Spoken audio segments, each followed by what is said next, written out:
નમસ્કાર. સ્થાનિક સ્વરાજ્યની ચૂંટણીઓની જાહેરાત સાથે જ અમરેલી જિલ્લામાં રાજકીય ગરમાવો તેજ. ભાજપ દ્વારા ઉમેદવારો પસંદ કરવા માટે સેન્સ પ્રક્રિયાનો શુભારંભ. જિલ્લાની 6 નગરપાલિકા, 11 તાલુકા પંચાયત અને 1 જિલ્લા પંચાયત માટે ઉમેદવારોમાં ભારે ઉત્સાહ અને થનગનાટ જોવા મળી રહ્યો. આજે અને આવતીકાલે એટલે કે 2 અને 3 એપ્રિલ દરમિયાન અમરેલી, સાવરકુંડલા અને ધારી ખાતે 3 જુદા જૂથોમાં સેન્સ પ્રક્રિયા યોજાઈ રહી. પ્રદેશ ભાજપના નિરીક્ષકોની હાજરીમાં ઉમેદવારો પાસેથી અભિપ્રાય લેવામાં આવી રહ્યો અને આગામી 2 દિવસમાં ઉમેદવારોની પસંદગી પ્રક્રિયા પૂર્ણ કરીને યાદી પ્રદેશ ભાજપને મોકલવામાં આવશે. જિલ્લા ભાજપના મહામંત્રી ચેતન સિયાડ અને પ્રમુખ અતુલ કાનાણીએ જણાવ્યું હતું કે ચૂંટણી લડવા ઈચ્છુક ઉમેદવારોમાં ભારે ઉત્સાહ જોવા મળી રહ્યો. વધુ સમાચાર માટે જોડાયેલા રહો. RP Gujarat news, Rajkot. જી પ્રમુખ સાહેબ. નમસ્તે. સ્થાનિક સ્વરાજ્યની ચૂંટણીને અનુલક્ષીને આજે ભારતીય જનતા પાર્ટી દ્વારા જિલ્લા કક્ષાએ સેન્સ લેવાની પ્રક્રિયાનો શુભારંભ કરેલો છે, જેમાં અમરેલી જિલ્લામાં આજે 3 જગ્યાએ કાર્યકર્તાઓને સાંભળવામાં આવશે.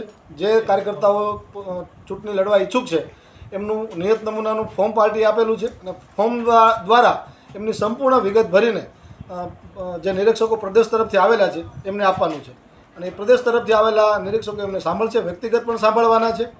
મહિલા ઉમેદવારો બહેનો તરીકે જેઓ દાવો કરવા માગે છે, બહેનોને પણ રૂબરૂ ખાસ હાજર રહેવું, ઉપસ્થિત રહેવું પડશે. નિરીક્ષકો એમને સાંભળીને યોગ્ય પ્રત્યુત્તર રૂપે એમના ફોર્મ સ્વીકારી લેશે અને આ ફોર્મની જે પ્રક્રિયા થાય જિલ્લા કક્ષાએ સંકલનમાં ચર્ચા કરી અને પ્રદેશ પાર્લામેન્ટરી બોર્ડમાં એમાં જે કાર્યકર્તાને લડાવવા માટે પાર્ટી નક્કી કરશે એ પાર્લામેન્ટરી બોર્ડમાં નક્કી થશે. હાલની તકે અમરેલી જિલ્લામાં 3 ટીમ બનાવેલી છે અને 3 ટીમમાં 3 પ્રદેશ કક્ષાના આગેવાનો ચૂંટણી લડવા માગતા લડવૈયાઓને સાંભળવાના છે. એમાં અમરેલી જગદીશભાઈ ભાવસાર પધાર્યા છે, સાથે મીનાક્ષીબેન પટેલ પધાર્યા છે અને એમની સાથે બિપિનભાઈ સિક્કા. આ 3 વ્યક્તિઓ અમરેલી વિધાનસભા અને લાઠી બાબરા વિધાનસભાના કાર્યકર્તાઓને સાંભળશે. જ્યારે સાવરકુંડલા વિધાનસભા અને રાજુલા વિધાનસભામાં સાવરકુંડલા ખાતે કાર્યકર્તાને સાંભળવાનું આયોજન ગોઠવ્યું છે, જેમાં દિનેશભાઈ અન્નાવાડિયા સાથે બીજલબેન પટેલ અને પ્રદીપસિંહ રાઠોડ આ 3 અમારા પ્રદેશના આગેવાનો કાર્યકર્તાઓને સાંભળશે.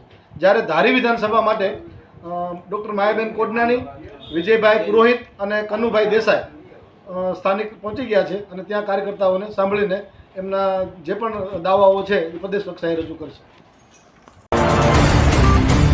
સ્થાનિક સ્વરાજ્યની ચૂંટણી આવી ગઈ છે અને અમરેલી જિલ્લા ભાજપ દ્વારા જે સેન્સ પ્રક્રિયા પૂરવાની છે, આખી વાત કરો સાહેબ, ક્યાં ક્યાં જિલ્લા પંચાયત, નગરપાલિકા, તાલુકા પંચાયત?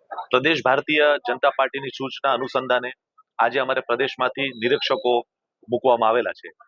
એમાં ઝોન 1, ઝોન 2 અને ઝોન 3. ઝોન 1 ની અંદર અમરેલી મુકામે પ્રક્રિયા ચાલે છે. ઝોન 2 ની અંદર સાવરકુંડલા અને ઝોન 3 ની અંદર ધારી. એવી રીતે 6 નગરપાલિકા, 11 તાલુકા પંચાયત અને 1 જિલ્લા પંચાયત. જે ઉમેદવારો આમાં ઈચ્છુક હોય, ભારતીય જનતા પાર્ટીમાં એમની ફોર્મ ભરવાનું, એમના ક્રાઇટેરિયા પણ જે પ્રદેશની અનુસંધાને મૂકવામાં આવ્યા છે એનું પાલન કરવું. અને આપને સંપૂર્ણ રીતે કહું છું કે સૌથી વધારે ઉમેદવારો પણ ભારતીય જનતા પાર્ટીમાં છે, લડવા વાળા લોકો પણ વધારે છે, પણ આ પાર્ટીની અંદર જે પણ ભારતીય જનતા પાર્ટીનું કામ કર્યું એના માટે સૌથી પ્રથમ પ્રાથમિકતા આપવામાં આવશે. 6 નગરપાલિકાઓ છે, 11 તાલુકા પંચાયત છે અને 1 જિલ્લા પંચાયત છે.